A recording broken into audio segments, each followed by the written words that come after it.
చిన్నోడు చూడు. Daddy office నుంచి వచ్చేసరికి డాడీ కోసం అయితే ఫుడ్ ప్రిపేర్ చేద్దామా స్పెషల్గా ఈరోజు. Smile smile.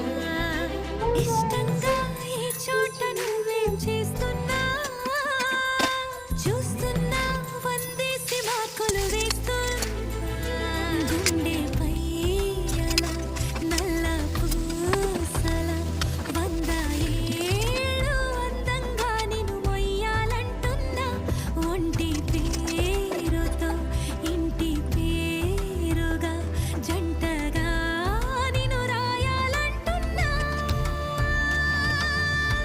మాస్టారు మాస్టారు నా మనసును గెలిచారు